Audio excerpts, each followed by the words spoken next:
6 de enero de 1903. Berna, Suiza. Dos jóvenes entran a una oficina de registro civil. No hay vestidos lujosos, no hay familias, no hay fotógrafos, solo dos testigos y un acta. Él es un empleado de tercera clase en la oficina de patentes.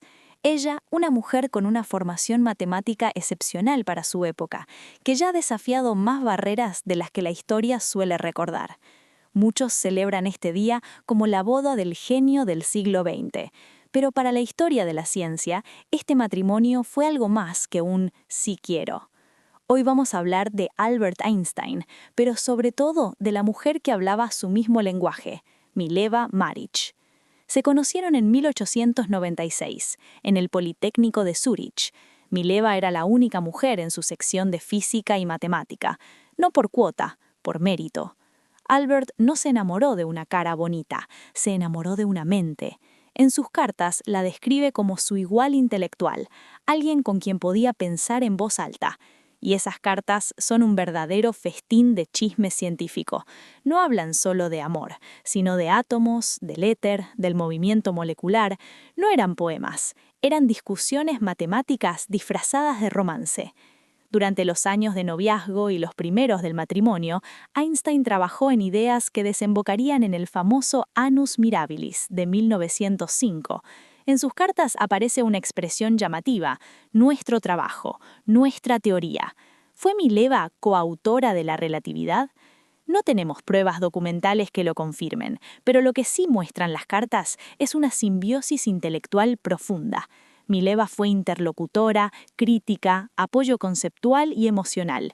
En una época donde las mujeres no podían firmar artículos científicos, ella fue el espacio seguro donde las ideas se afinaban antes de salir al mundo. La historia oficial firmó solo un nombre. Las cartas sugieren que el proceso fue mucho más compartido. Pero no todo fue ciencia y complicidad. Esta historia tiene tintes de tragedia. Antes de casarse, tuvieron una hija, Liesl. Su destino sigue siendo un misterio. En una época donde una mujer científica con una hija fuera del matrimonio era una condena social, el silencio fue la solución. Tras la boda, la carrera de Einstein despegó.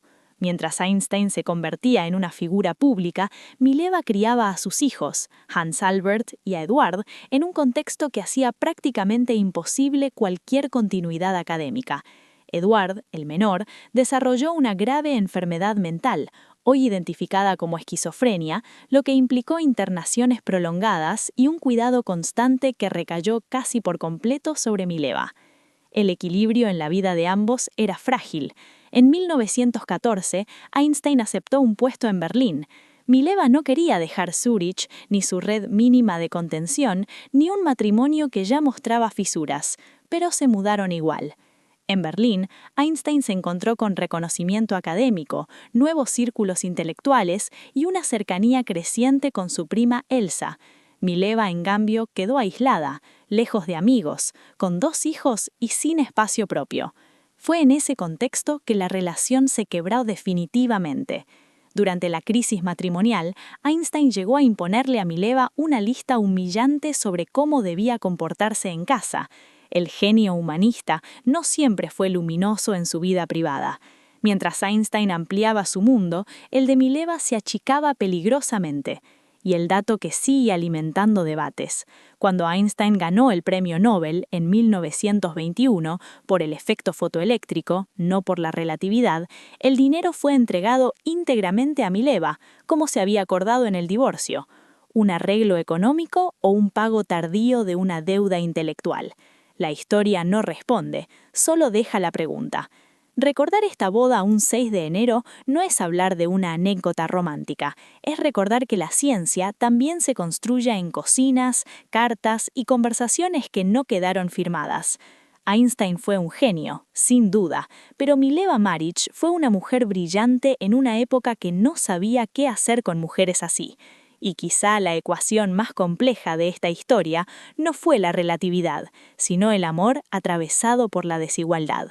Esto es @Istarmat y esta fue otra clase de historia de la matemática y de quienes quedaron al margen del pizarrón.